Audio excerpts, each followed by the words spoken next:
Earlier today, Eli Tomac took his first motocross moto win in over a year, taking down the previously nearly unstoppable Ken Roczen.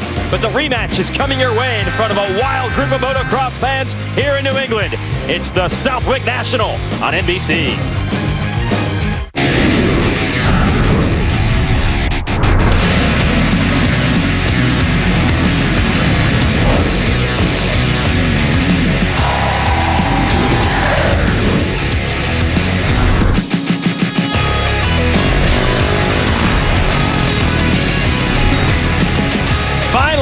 The Lucas Oil Pro Motocross Championship has come back to Southwick. It's the Red Bull Southwick National.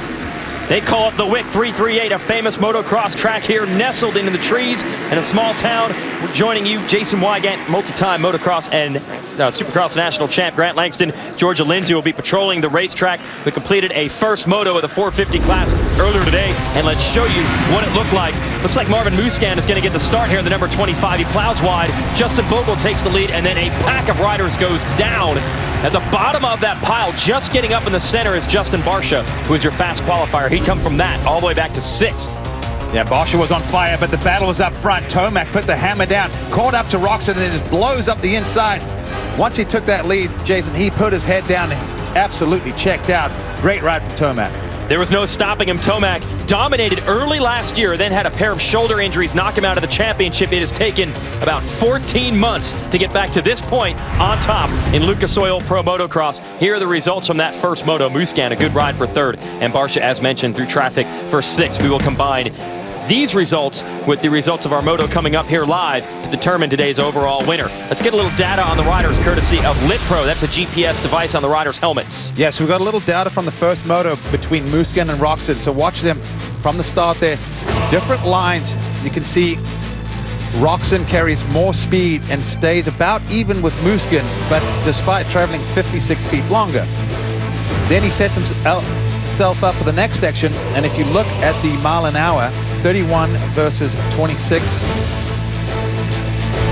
And they're even faster in this section. Roczen almost 7 miles an hour faster through there. These are small differences in the lines that the riders are taking. You can see the 2 different paths that they take, trying to figure out where smoother lines are on this rough track. Now we see them side-by-side comparison, and entering the corner, they're about the same, but in the middle of the turns, if you look at Roczen's mile an hour, 27 versus Muscan, who was 23, that's 15% more in the middle of the corner. That's huge. Absolutely. Roczen was able to edge Kenny was able to edge Muscan for 2nd in the first moto, but that first moto 2nd place was the first time this year you could really say that Roczen was beaten straight up. He lost one other moto earlier this year, but he was leading and he had bike problems. Second half of the year, is he going to change his approach? My mental state doesn't change at all then from the beginning of the season. Obviously, we want to continue winning races. I think if you would start to get comfortable and worry about the championship, it's just, you're kind of going to go backwards and things will happen. So I'm just going to approach the races or the upcoming races just as I approached them previously to this one, and go out, get a good start, try to stay out of trouble, and put all the focus down, be mistake-free. I think that's the most important. We don't want to do any big mistakes and lose lose big points. So we're just going to keep it on 2 wheels and do our thing as we have done the whole time. It's only been 3 years since we've raced here at Southwick, but this track is so unique, it's kind of irreplaceable, and these fans in the area especially missed it dearly. So it feels like it's been much more than 3 years, and the riders are very excited about being back here as well. Southwick is great. I'm glad that it's back on the schedule. Motocross is pretty rough, and that's a sand track, so you know you're gonna have a lot of roots, a lot of sand everywhere. It's definitely a tough track, especially with how rough it gets and the hard base. So it's going to be interesting. I've been there a couple of times, I believe, so it'll be interesting, and I'm excited to go back there. I think Southwick's one of the more iconic races, and I think I'm excited to go back to Southwick. It's kind of an iconic place, so it's cool to be back there. NBC Sports live coverage of the Lucas Oil Pro Motocross Championship will return to Southwick right after the break. Seeing some of the all-time greats there of motocross, so much history soaked into this deep sand here at Southwick. It's so great to be back Let's send it to Georgia Lindsay at the GoPro starting gate. Yes, the number 19 of Justin Bogle. He got his best result in the first moto with 4th place. He has had 3 whole shots in the last 3 races. He got to ride press day for just a few minutes. He managed to change his KYB suspension. He's way more comfortable. He threw on an MX-11 tire. He said he's feeling way better than he has for the entire season. Stuff is starting to click, and he's ready for Moto 2. Yeah, and the MX-11, that's the deep sand tire, and you're going to need it for this track, Grant. It's the Kawasaki track map. Yeah, you do. Some parts are actually a little hard at the base, but make it right, different to previous years. Past the Fran Mechanics area, one of the highest speed parts of the track, over the old finish line jump. Then you come up here, we saw some aggressive passing into this turn in the first motos. Will we see some more? This section, a little bit new, that little kink in there. And as you see from the arrow, it looks pretty smooth. We know from Southwick history, it just gets rougher and rougher as the day goes on. Come back over this crest, down to the middle part of the track that has literally, I don't think, ever changed. Some sweeping turns, good passing opportunities over the old finish line. And then we're going through the right, left, this tight section. We've seen a lot of lines, but a lot of them seem to be coming together at the exit of the corners, which is making passing have to be a little aggressive. This long sweeper right creates different lines as well as a lot of chop. Then you go back up a little bit, make this left. We've seen guys going to the very right and the very left of the straightaway, trying to find some smooth ground, but carry your speed all the way down Henry Highway over the Fly Racing jump. And this is a little bit off camber, and it's like the never-ending left-hander. Eventually tightens up, you come back over what was also once upon a time the finish line. Make a right past the manager's tower, and that's a lap here at Southwick. Shout out to Dustin Pipes, who is the Deltran battery tender RC hard charger from last week. He passed the most riders at our race 7 days ago in Michigan at Redbud. Here's a KTM keys to the moto for racing at Southwick. Yeah, well, when you come to Southwick, you know what you're going to deal with. Sand. Lots and lots of sand. So for these guys, you got to be prepared for it. Of course, fitness.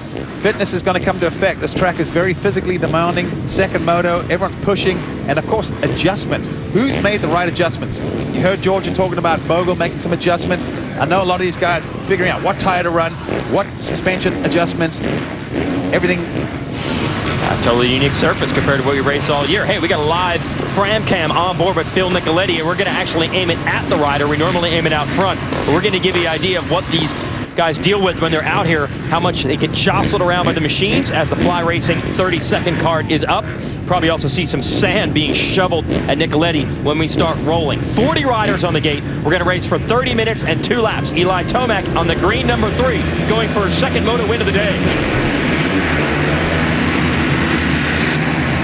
Oh, Roxon got pinched, but he was able to sneak through pretty easily, and the whole shot to Bogle once again with a no-footer. Woo! 4 straight hole shots for Bogle, but here comes Christophe Pourcel. The Frenchman on the 377 wants to take it away. Well, Pourcel's got the inside coming in this corner, not able to quite make it happen there, but he still goes for it. Oh, and he rams Bogle's front wheel, and Bogle goes down. Lines came together. You talked about that on that Kawasaki track map. Several sections of this track invite those tangle-ups, and it cost Bogle dearly. So now, Pourcel in the lead, dealing with Ken Roxon, your series points leader, who got to the lead in Moto 1, but he was hunted down by Eli Tomac, who is 4th at the moment. So the question is, can Roxon get by Pourcel and stretch it out? He goes a long way around on a smooth line.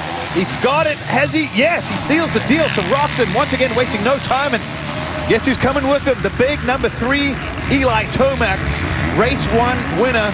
He wants this overall, not to mention he needs to start chiseling away at Ken Roxon's point lead. So now Roxon leads. Pourcel takes a look over his shoulder, and that's who he didn't want to see, was Eli Tomac.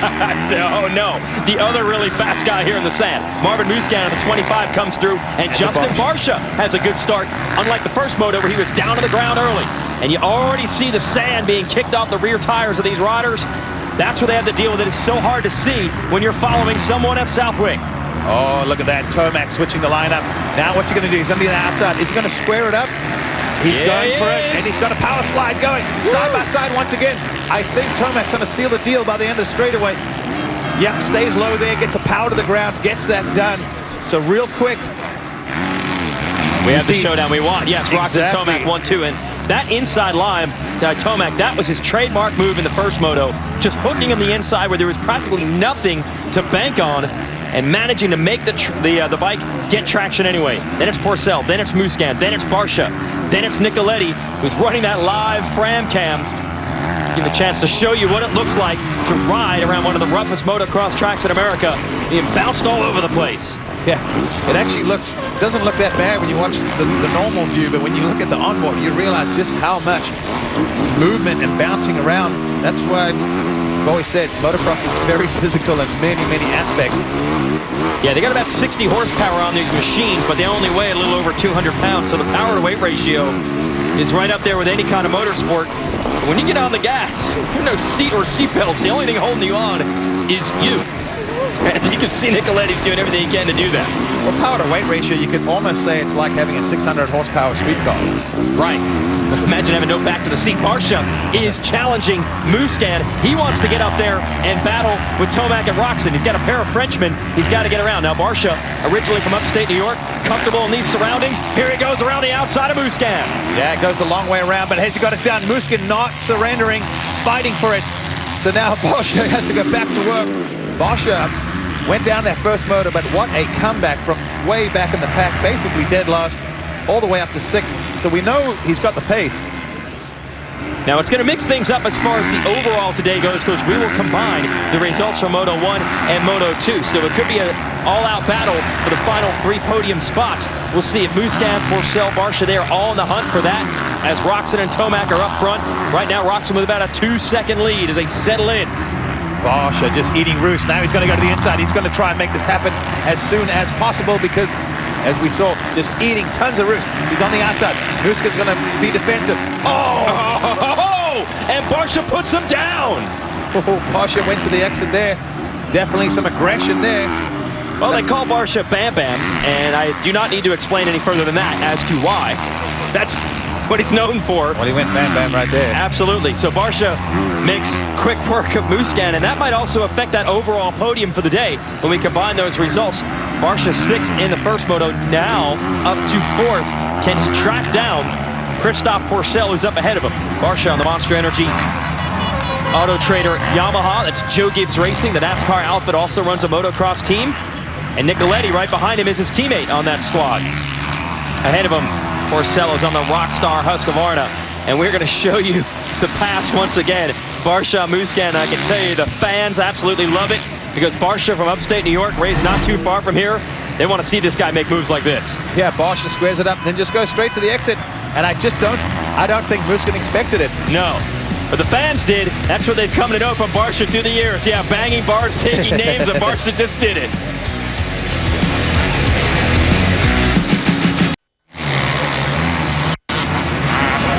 The battle is beginning to build at the Red Bull Southwick National Lucas Oil Pro Motocross, the rough sand track at Southwick.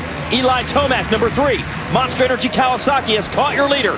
Ken Roczen, who's on the Soaring Eagle Jimmy John Suzuki. They duked it out a little over an hour ago in the first moto. It was a fantastic race, and it looks like we're going to get it again. And every time Tomac gets a little closer than this, these hardy New England fans start to come to life. They got air horns. They got chainsaws without chains on them, so they can rev them all day long without danger. You got the vuvuzelas, which I know you're partial to, being South African. Let's send it back to Georgia with an update from the Fram Mechanics area. Yes, the atmosphere down here is unbelievable right now. The Fram Mechanics area, all the team members are going crazy, and the rain has just started. This time, I think it's going to continue. Goggles will be an issue for this, I'm sure, but keep an eye out, and I'll let you know how the weather changes. How does that affect things as it rains here in the sand? Oh, rain is never anyone's friend in motocross because they don't have windshield wipers, so you can't clear it. So you have to use tear-offs. So the problem is, you use all your tear-offs and eventually you can't see, which usually means you have to toss your goggles. Well, that is the absolute last case scenario because even without goggles and not following, you still get so much sand, even off your own front tire, and you hear the crowd just getting pumped up again. There's Oscar Wiedemann, Ken Roczen's mechanic saying, come on, showing the 2 different lap times. Roczen at the top and Tomac at the bottom. You saw Tomac's last lap time was in the 9s, whereas Roczen was in the 10s. So, well, another factor to think about with Roczen as this moto goes on. He mentioned at the end of the first moto where he led and got passed by Tomac his air forks, the suspension in his bike does not have a coil spring in it. It's controlled by air, and he said that the forks just got worse as the moto went on. It was harder and harder to hold on, so he's going to have to deal with that too. Now, his team manager Kyle Bentley told me before motos they did make some changes. We'll see if it pays off. Couple of big charges from Tomac, but Roczen has been able to respond each time. Yeah, and maybe some of the changes they did make made a difference, because in the first moto, it looked to me like it was only a matter of time before Tomac passed Roczen and moved on. But right now, Roczen looks like he's feeling it, and he's keeping the hammer down, and I think Tomac is trying his absolute hardest just to try and keep in tow with Roczen. So let's see if any of these front two make any more mistakes. We saw Tomac make a mistake, lost a bit of ground, but closed it right back up. But Roczen, not one to crack under pressure. He knows how to control a race. Both these guys, great background in sand riding. Roczen is from Germany, but there's a lot of sand tracks in Belgium and not in Europe, where they do a lot of testing over in Europe as he grew up. So he definitely knows how to ride this stuff. Same thing with Christophe Pourcel. He's a Frenchman, but he was raised racing the Grand Prix circuit in Europe, where they have a ton of sand as well. And then Justin Barcia, who's from this neck of the woods, is not shy of the sand also. So a great matchup between all these riders. This is for third. Pourcel on that white Rockstar Husqvarna, and Barcia on the Monster Auto Trader Yamaha in blue. Barcia got to him pretty quick, but Pourcel hasn't let him get much closer than this. Well, let's just hope for Pourcel's sake Barcia doesn't do the Musquin special on him. Yeah, Musquin all the way back to 9th now after being knocked down. Barcia 4th, Nicoletti 5th, Pike 6th. That's the back-to-back-to-back, the Joe Gibbs Racing Yamahas. Benny Bloss 7th, Justin Brayton, Musquin, and Andrew Short rounding out your top 10. See that countdown clock on the upper right of the screen? That's the duration of the race. We run for 30 minutes, and then they pull out the 2-lap to-go side. And you hear some fans screaming Barcia's name as he closes in on Pourcel. Barcia really giving everything he's got, but Pourcel so silky and smooth. Doesn't even look like he's trying that hard. Look at Barcia. It looks like he's absolutely riding the wheels of that bike. You look at Pourcel, just very methodical. He just goes about his way. Look, pops a wheelie there. Seat bounces that, squares up the corner. Just all the little things that he does. He avoids so much rough stuff by moving even 6 inches or a foot.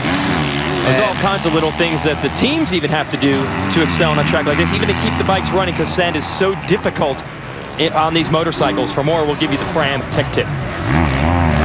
It's Isaiah Murph with Joe Gibbs Racing, and I'm Phil Nicoletti's mechanic, and it's your Fram Tech Tip of the week. Here at Southwick, we have problems with the bikes running hot because the track's deeper, it's rough, the sand's harder on the bike, so we change our radiators from the stock size to an oversized radiator with a cooling fan to allow more coolant, and then the external cooling fan keeps the bike cooler. Does not overheat at the end of the moto, and that is your Fram Tech Tip of the week. Yeah, absolutely, and overheating the bikes, a much bigger factor here in the deep sand than it is on some of the other tracks. Well, they're lucky it's not 100 degrees like it often is up here. Actually, a relatively cool day. Yellow flags out, someone down in the dip. Both riders moving to the right-hand side. Now Tomac switches back to the left. He goes to the inside. Is he going to get the drive? Roczen knows he's there. He can hear him. I don't know if there's room for Tomac to make it happen here, but he's certainly putting the heat on. Gonna switch to the left again. Everywhere Roczen's going, Tomac is trying to go somewhere else to avoid that sand spray. And also, if Roczen makes a mistake, he'll have an opening. This is where Tomac made it happen the first moto. Did Roczen learn? Yes, he goes to the inside. Takes that line away. Very, very smart riding from Ken Roczen on the 94. Tomac goes to the inside. The crowd on their feet going crazy. They want this. They want this battle. The two best riders in motocross right now going at it. They have literally left the pack behind 22 plus seconds. These two in a league of their own right now. They're absolutely flying. Next section is going to be a hard left-hand turn. They put another rider, Ronnie Stewart, a lap down. Tomac using it inside. Roczen using it outside. Tomac wants to go back to the inside in this one. Look at the difference. Roczen, you can see his number, no problem. The 94 with the red background. That signifies that he is our points leader, leading the championship. Tomac, we know he's number 3, but from the front, there's no number visible, which is why this is not a type of race where you'll sit behind someone and stalk them the whole race. Like, you want to get in front and try and put the hammer down and get out of there. As the lapper's going, oh, hang on, yeah, come on by. They're trying to stay out of the way, not sure which way to go. I think those guys are exhausted. They're barely even able to stand up going through some of these sections. waving them by. You don't often see lappers doing that, especially not early into the race. Halfway through, practically this one will give you a top 5 rundown. Barsha has pulled the trigger on pass on Porcel while we were watching these two. Wow, Roczen really laid it over deep. Look at that corner. So Barsha 3rd, Porcel 4th, Pike 5th, Nicoletti 6th. Watch this. Oh, big run around the outside. Long way around for Tomac. He's got the drive, and he's going to be on the inside of the next corner. Can Roczen square him up, though? Roczen's now trying to figure out where to go. It goes around the outside, but Tomac seals the deal, and the crowd are going crazy here in Southwick, Massachusetts. So Tomac able to take the lead. He held the inside all the way around. I thought, like you did, that Roczen might try to square him up. Instead, Roczen has to try to figure out a different strategy. But unlike Moto 1, where once Tomac made the move, he dropped Roczen. Roczen looks like he wants to come back. Roczen is not giving up. Whatever changes they made, he is feeling preppy, because look at this. He's got to go to the inside. Woo! Can you believe it? We are halfway through this moto. What does that mean, Jason? Well, it means in 15 minutes, the moto will be over, and in 15 minutes, you can also save 15% or more on your insurance if you call Geico. If you want to call them, though, I'd advise you to keep your eyes on the TV screen, because this battle is great. Tomac now just trying to open it up. Woo! Feet off the pegs, he almost threw it away. That could have got ugly, and that's the thing. Later in the motos, you come up to these jumps, the ruts and the bumps get so deep, it actually literally, the foot pegs drag, and it'll rip your feet off. And I promise you, once your feet get ripped off, it can turn ugly very quickly. We actually saw that earlier this morning in the consolation race. Matt Michaelia on the Yoshimura Suzuki, unable to qualify. He was leading, got his feet ripped off right in the same section, did a big Superman, went down pretty hard. All right, we're going to show you what this track looks like to a rider's perspective with the GoPro track preview. This is from earlier today as Tomac tries to hold Roczen off. We'll give you a couple of looks at it. This is from Moto 1. This is what a start looks like in motocross.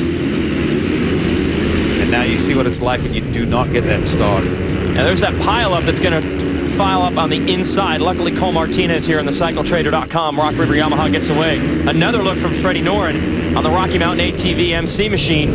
But here's the pileup right in front of him. Barsha goes down. Look out. Boom. Oh, Freddie's down. Tomac continues to lead Roczen. It's only by a half a second. Iowa Corn 300 tomorrow, 5 Eastern on NBCSN. That's the Legends and Heroes display, a traveling museum that goes to all these races. This is a unique part of Southwick. We actually have a... Whoa! Tomac has gone down just like that, and Ken Roczen has taken the lead. So Tomac's trying to come right back on him. Same spot as he did it earlier. He's got the inside lappers in the way, and once again, Tomac to the inside, takes the lead. Roczen squares it up. Roczen's going to try to beat him to the exit. No. Now, Tomac had gotten slowed by a lap rider and then had a bobble, and that's what allowed Roczen to get it back, but only for a few corners. Tomac had a little something extra and was immediately able to respond. Yeah, all we saw at the tail end was him going and then wiping his blood on his pant leg. So here's a replay of Tomac going down. This is that top corner, comes to the inside, and just tucks the front end. You see how shiny it is. You can see this. That's where I'm talking about the base. Gets up real quick. Now watch, he goes over this jump and gives himself a quick wipe.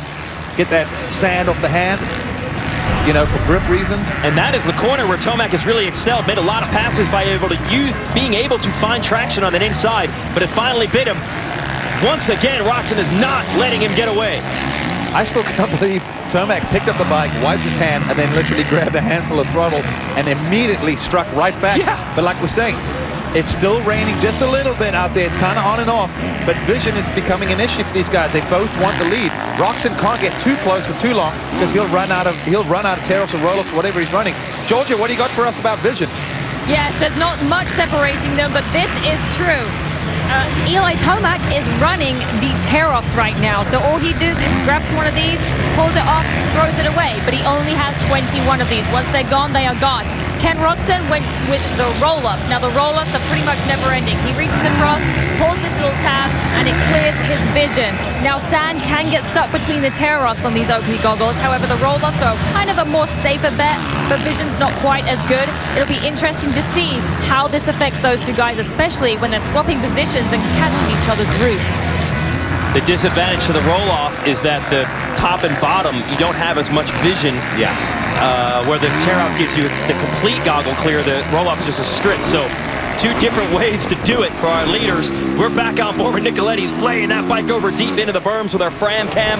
Good ride for Filthy Phil out of New York. He is in 8th place right now. Just got passed by Marvin Muscan. And you can see the physical pounding that these riders take for over 35 minutes in Lucas Oil Pro Motocross. Well, in recent sports studies, they've actually concluded that motocross riders are overall the most fittest athletes as far as strength, coordination, upper body, lower body, cardio, the whole nine. So, just throwing that out there. Yeah. Hey, you It's can do tough. this at a very elite level. You're allowed to brag about that a little bit. Nicoletti locked in a battle. He has, it's a lap rider down. He has Justin Brayton on BTOsports.com KTM right behind him. Nicoletti feet off the pegs. Not pretty late in this moto. You just got to try to hang on and bring it to the finish. That's what Eli Tomac is trying to do. He's got a 2-second gap over Roxon as you watch Nicoletti live on board. For all the teams and drivers, that is going to be exciting tonight, 7 Eastern. Brian Keselowski leads Chase Creed with 3 wins. Got that one last week at Daytona, but watch out, Kyle Busch won the Xfinity race last night and won it at this track last year. Kyle Busch owns Kentucky, but how about Dale Earnhardt Jr. on the bubble there, close to the bubble? He needs to get a win to secure himself in this chase. Tony Stewart got that at the road course in Sonoma. It's going to be exciting, the little chase. Absolutely. Great to see it on NBC as well now. Fantastic.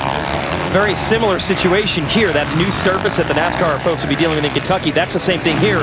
Yeah, at it's a bit of a new Southwick. surface because we haven't been here in a while. We haven't been here in 3 years, so all the teams really didn't have any data, anything to go by, and they were just guessing. We even saw this Joe Gibbs Racing team that, yes, obviously operates at very high end of the NASCAR side as well. They were doing pit stops and changing tires during practice, which we almost never see in motocross. Usually you just run one tire almost every track, but not here. Well, some people might say, well, of course they got data. They've been coming here for years. Yeah, they took a couple of years off.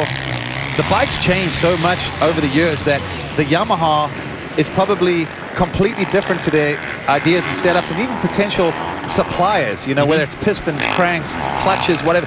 Things change, so when they come back, it's like a clean slate for a lot of these guys. And then let's talk about Husqvarna. They don't really have any history here so to go off. They got a new bike. As we drop back, looking behind Porcel. How about Benny Bloss?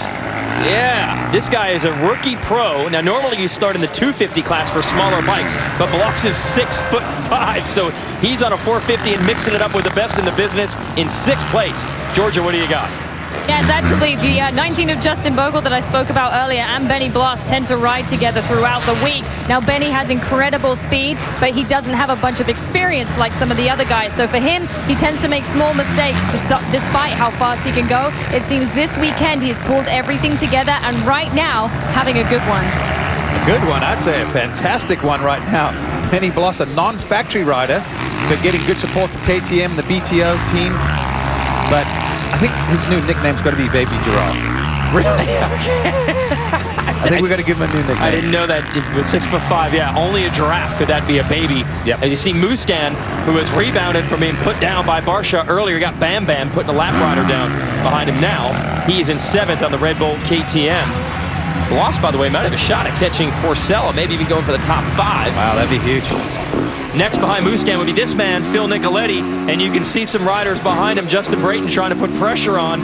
Brock Tickle, who's on the podium in the last 2 races, top 3 overall, struggling a bit today. He is in 10th, but they are coming, and they're about to put some pressure on. Yeah, you can see the little pack building up there, so lots of racing still to go, even though there's only 2.5 minutes, but plus 2 left, so let's figure they're going to probably get in 4 more laps. 3-rider fight to try to stay in the top 10. Nicoletti 8th, Brayton 9th, Tickle. He's got the yellow fenders. Oh, He's 10th, and he's about to take it from Brayton. Oh, he does it clean right there. Tickle, no contact whatsoever. Able to get on the binders and get to that inside line. Tickle finding some good lines. He looks like he's got a great pace and rhythm right now. On the gas is Tickle. Can he make short work of Nicoletti like he did of Brayton to get into 8th place? Ahead of those Muscan. Meanwhile, Tomac's lead 2.5 seconds over Roxon. That's not much. Remember, he already fell while leading earlier. No leader is safe on a track as unpredictable as this one.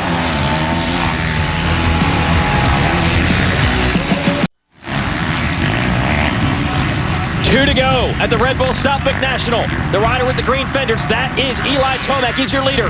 But right behind him is Ken Roczen. A couple of mistakes on Tomac this last time around, and lap riders have slowed Tomac. Look at that, he had to hop over a berm, slowing him even more. He's got 2 slow riders in front.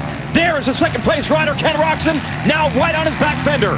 Robbie Marshall, a local hero on the KTM 252 stroke, getting out of the way. Nice job there, Robbie. But this battle is raging on. Roczen wants this. This is for the overall. This is for pride. This is what both these guys want more than anything. How rough was that section that Tomac just literally bounced his way through?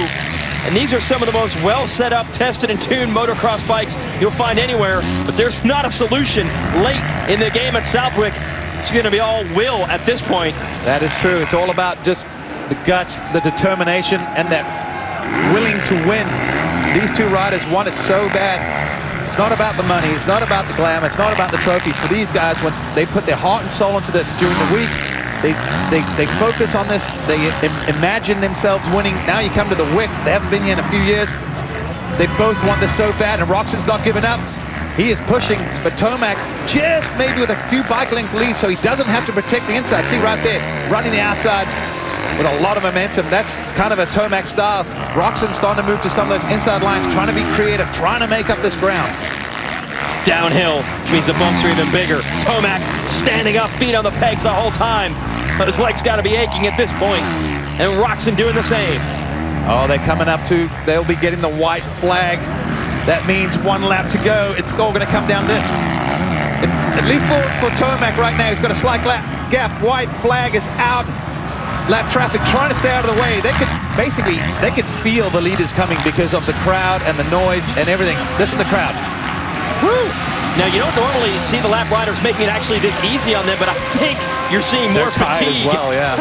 on this track than we do generally. So that's maybe aiding Tomac as well. But here is Roczen. He's got a pretty handy points lead in this championship. He doesn't care about points. He wants to win this race, and he's doing everything he can to get Tomac in the last lap. Well, Roczen wants this as much as, well, anyone.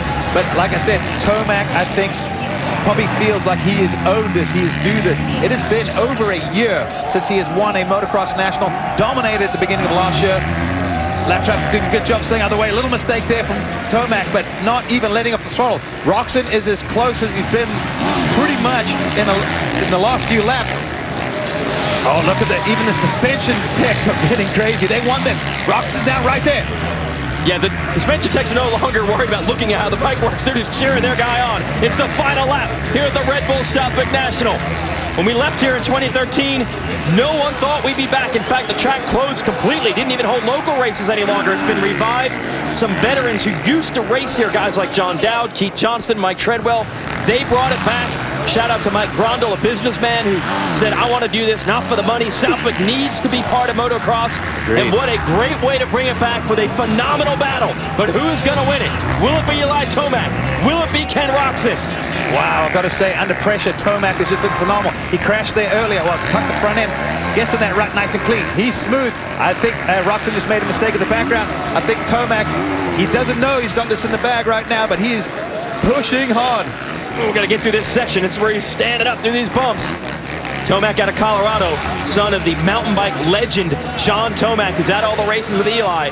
There's no doubt of their program, their fitness, the training is A+, and that's what you need on a track like this. Now Tomac's got a few more lap riders to get through. He does it! Eli Tomac wins the Red Bull Southwick National, his first win of the year. And Ken Roczen drove it home as hard as he could. First moto of the day. Didn't have anything for Tomac, but he's a proud athlete. He came back strong in Moto 2. It wasn't enough. Tomac is finally on the board with a victory in 2016. Second half of this championship is just starting. So that's big if you're Eli Tomac mentally. And a nice little shout out from Roczen to Tomac. These guys have battled a ton through the years. Respect. Well, they battled here the last time we were here, but on 250s. Right. So how ironic on 450s once again. You never see anything but sportsmanship between the two of them. No dirty riding either. It was a straight up fight. And today, Tomac comes out on top.